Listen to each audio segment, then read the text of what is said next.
So you gonna think it's fire when I Run that back, episode 3, A.Ward versus Chef Trez on the Connects League in Kansas City. This is round 1. So I wanted to jump into some of the more recent battles. I know we haven't had a Run That Back episode in some time, and we'll get to some of the battles that we kind of had maybe missed over the last year and a half. But I wanted to dive into this gauntlet of battles that I've been a part of over the last few months. And we're going to start with Chef Trez and round 1. This battle took place December 21st on the Connects League in Kansas City in 2019. And many are calling it one of the better battles that have been released in 2020. View count is up. The rebuttals are crazy. And a lot of people are saying that my first round is one of the best rounds they've heard from me. I said my rebuttal game crazy. You know it's clear. It's not sub-zero. You finna know the score, peon. Get over here.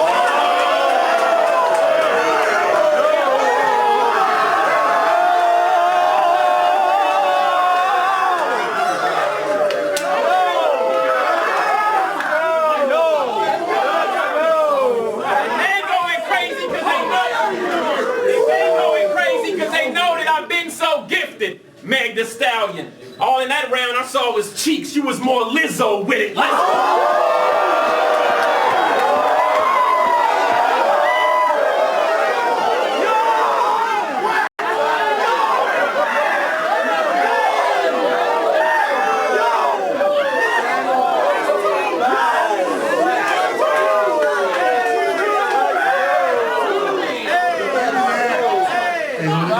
Hold it down.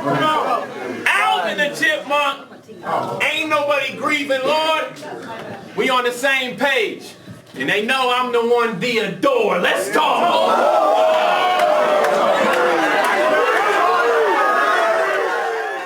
Now, you know, when battling Chef Trez, one of the most important things is winning the coin toss.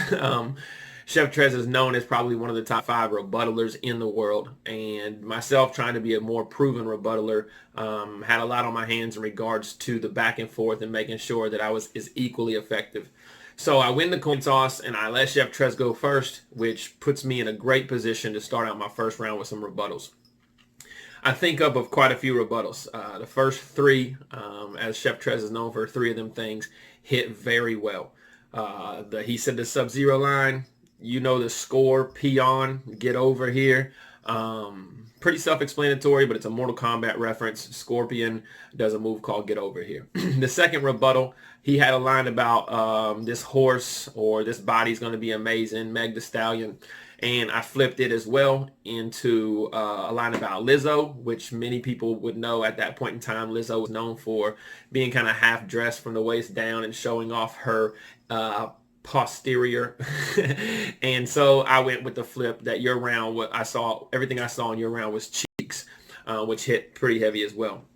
This third rebuttal was probably one of my favorite rebuttals I've ever done. And one reason is because I remember the thought process. The Alvin and the Chipmunks bar was near the end of his round, so I didn't have as much time to think of this rebuttal. When he said the Alvin and the Chipmunks bar, my mind immediately went to Simon. Simon Peter in the Bible. Simon says, how can I flip Simon? I couldn't get it. I go to Theodore. Theodore, what the heck? I break down Theodore. So at this point in time, I'm thinking, I can use this, but I have to preface this rebuttal by I'm talking to God, because I would never call the crowd the. I would never call Chef Trez the, you know. So I was able to come up with the rhyming word, grieving Lord, Theodore. And when I got to the rebuttal, ain't nobody going to be grieving Lord. You know, there's not going to be A on a shirt because I'm the one they adore. And I always say to myself, man, it was at that point in time where I said, okay, like I'm in this bag right now. I got some dirt on San Trez Jackson. Marv 1 told me.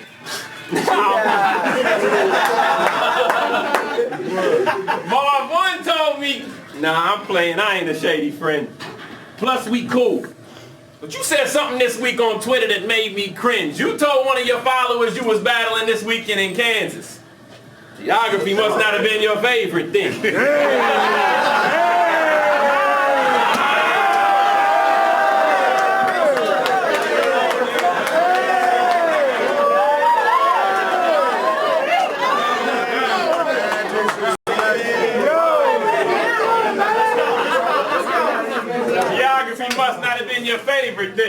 You see how he dapped me up? At least son honest.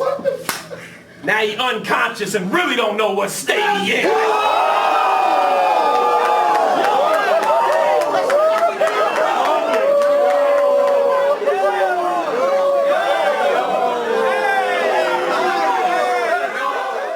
So after the rebuttals, we get into what was my original opener that I actually made seem like a fourth rebuttal because of the fact that he dapped me up, and it seemed like it was just more seamless. A lot of times with rebuttals, you don't know, like the best rebuttals are when you don't know if it's written or a rebuttal. So my intro was, Marv 1 told me, I got some dirt on you. Marv 1 told me, and Marv 1 has absolutely nothing to do with like anything as it pertains to why he would ever have dirt on Chef Trez or anything like that. The whole reason for Marv 1 being in there is the next line I say, I'm joking. I'm not a shady friend. So if you're getting dirt on somebody and I'm friends with Chef Trez, I would be shady.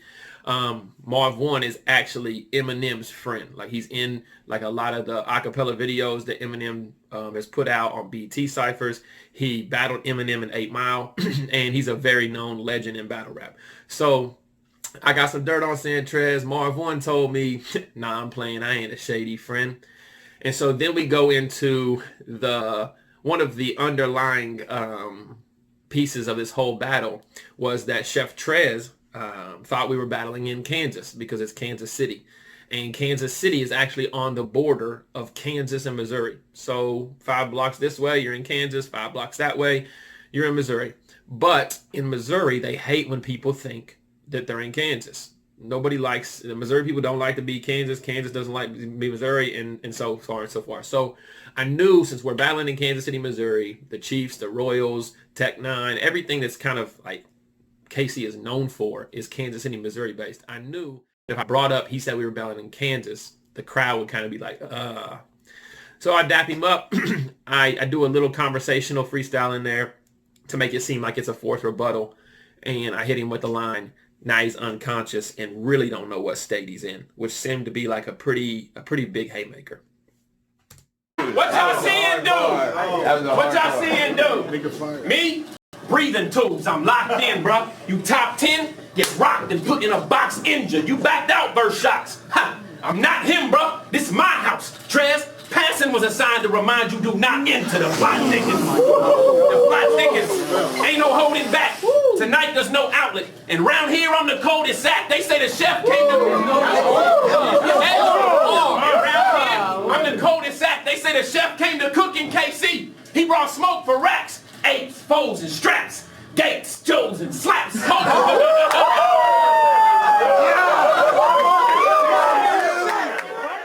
Kansas, Missouri bar. Then we kind of get into more of a faster paced build up for the first round where I use lines like, what y'all seeing, dude? Me? Breathing tubes. You might see potential, freestyle, talent, whatever. I see he's about to be dead. I'm locked in, bruh. Then I go into him backing out against Shocks, which I actually took his place to go battle Shocks in Manchester, and Shocks didn't show up. But I basically said, like, you backed out versus him. Like, this is my house, Trez. Passing was assigned to remind you do not enter. So it's a name flip, Trez, passing, trespassing, a sign that reminds you do not enter my house. Don't come in here, playing around. The plot thickens. Ain't no holding back. There's no outlet, and round here I'm the coldest act. So a lot of people had hit me up about this particular line, maybe people that lived in more heavily populated areas that aren't familiar with kind of subdivisions. But a cul-de-sac is when you like pull into a subdivision and there's no outlet, so you basically have to go in and go around and come back out. Usually there's a lot of houses that are built there in the cul-de-sac. You might live in the cul-de-sac. So I said there's no outlet, and around here I'm the coldest act. Like, I'm the coldest act. You're not gonna battle anybody better than me in Kansas City. So that's kind of the breakdown of there. Then I go into more of a semi-pandering mode. Battle rap crowds in Kansas City are not like heavily in tune with battle rap backstories. So there's not a lot of people that are there that's buying pay-per-views every month, that are watching Twitter beefs, that are watching vlogs and media. So I knew that I wanted to give some people some digestible things that they could relate to. So I said a chef came to cook in KC. He brought smoke for racks. So he's getting paid racks. He brought the smoke. But we're known for being the best barbecue in the world. So I name drop Gates, Joes, and Slaps and say, like, basically, bro, we're already known for that. So you came, you brought 8s, 4s, and straps, Gates, Joes, and Slaps. Smoke for now. We already known for that. So I kind of gave them a little bit of, a pandering to get some crowd reaction, but it was easily digestible for the people who might not know things about Cave Gang or, Champion or different things like that. After that low so smoke. Now you battling every weekend because bro so broke. Trez even gave us this plate for the low. When the Connects booked them, they just typed Christmas money in for the promo code.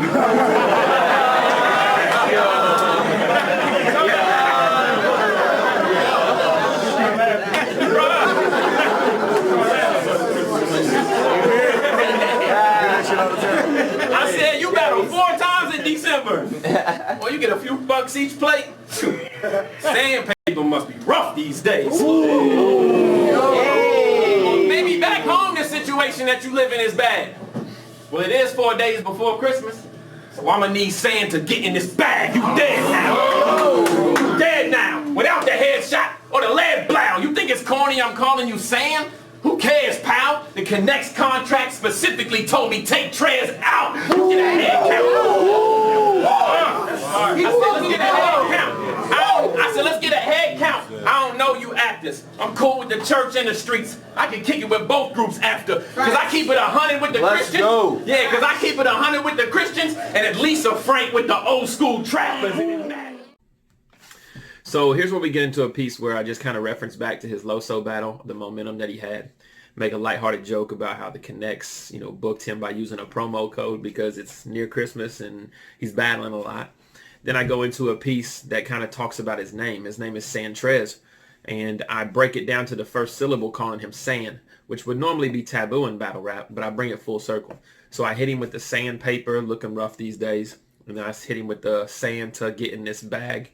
And then I say, I know you might think it's corny I'm calling you Sand, but the Connects contract specifically told me take Trez out. So that's how I bring it full circle so that people aren't like, you're just being lazy saying Sand. Then we get into a personal favorite of mine as far as punchlines go. I had a bar where I talked about keeping it 100 with the Christians and at least a frank with the old school trappers. So a Ben Frank, I keep it a frank, keep it a buck, keep it 100. But then at Lisa Frank was a brand of old school trapper keepers. So I thought it was a pretty creative bar. Trez! Let's go. You in Killer City, buddy, pack a million, really can get the street sweeper. Trez! They be acting really gritty, you feel me, with heavy artillery, but me, I'm the peacekeeper. A deep thinker, but won't hesitate to swing either. The right had him hot, then I brought the left over to reheat ya. Team sneaker. So at this point, I decided to kind of switch it up a little bit. I like to be really versatile in my rounds, bring a different dynamic to it. The Midwest, Kansas City specifically, is known for chopping. Tech 9, Strange Music, JL, shout out to y'all. But Midwest choppers is a thing, so I start to chop to set up this next punchline. So I bring the fast-paced chopping style. The crowd's really into it, engaged because it's kind of their style. And then I set up the next punchline, which is I'm a deep thinker, but won't hesitate to swing either. The right had him hot, then I brought the left over to reheat ya. Not necessarily the strongest punchline, creative, slick, but the fact that I switched the style up and started to rap fast and had everybody engaged, it really made it hit a lot harder. So kind of a thought to some of y'all battlers out there is that if a punchline might not necessarily be a haymaker, you can always enhance the punchline by setting it up a little bit differently, and who knows what can happen. Team sneakers, your whole squad can get it, but you blood, brim in fact. But that's cool, because it ain't nothing for a white boy to fold a brim and hook on him like a fishing hat. Yo, let's get I said, let him get the strap. I guarantee I use a gun in the defensive act.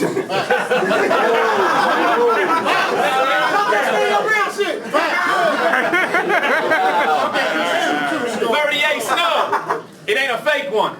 I have a brim on the nose like Hey, yo, son, get out my face, son.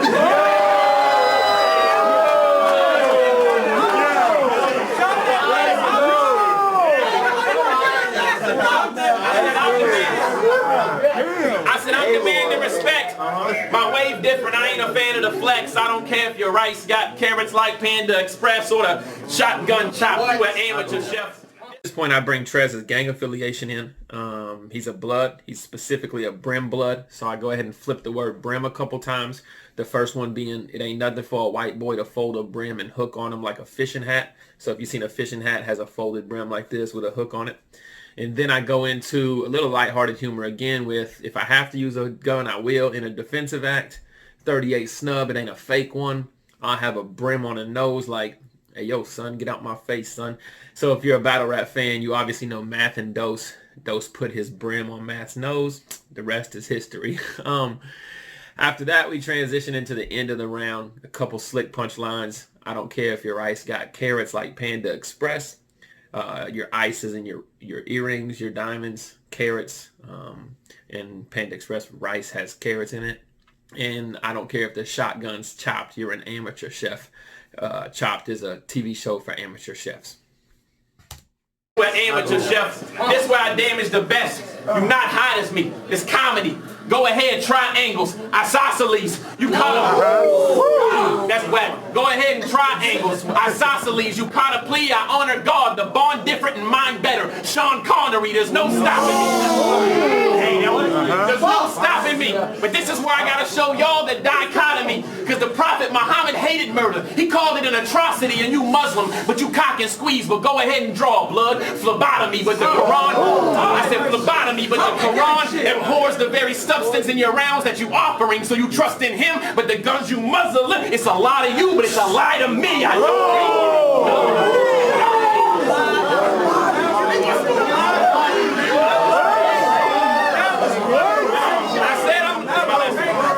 said I'm laughing at this guy, but I rock with the passion that he writes. His career ended. I hate that it had to be tonight. Lady Gaga, to show y'all A Star Is Born, Jackson had to die. That's round one. Tom, make some noise for that round, y'all.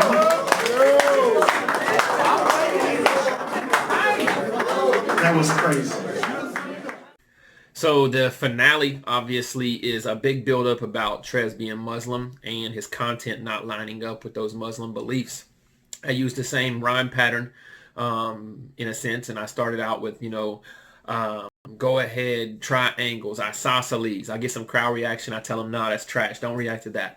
It's a part of the build-up. I want you to really hone in on it. A lot of times momentum is key in getting to that punchline, and if you keep stopping me for things that I don't necessarily want you to react to, it messes up the delivery. So triangles, isosceles, you caught a plea, I honor God, the bond different and mine better. Sean Connery, he caught a plea, he bonded out of jail, I honor God, I have a different bond and mine's better. Sean Connery to me, the better James Bond.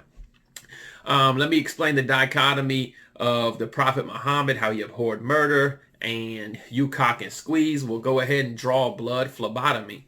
Some people miss this. A phlebotomist is somebody who draws blood. And then I go into, you trust in him, but the guns you muzzle them, it's a lie to you, but it's a lie to me. So basically, once again, criticizing the hypocrisy kind of in his content with his beliefs. You muzzle the guns, you muzzle them, a lie to you, a lie to me. Then the last punchline of the round is a Lady Gaga, Star Is Born, Jackson had to die. Got zero reaction because apparently only 4 or 5 people in the building have seen A Star Is Born. You probably haven't seen it either. It's actually a really slick punchline, but it was dead. So, but that's round one. I really love the round. I think it's versatile. It has all kinds of different things in it. There's rebuttals, there's humor, there's punchlines. I'm breaking down gang affiliation. I'm breaking down him backing out on shocks. I'm going into just all kinds of different things, his Muslim beliefs.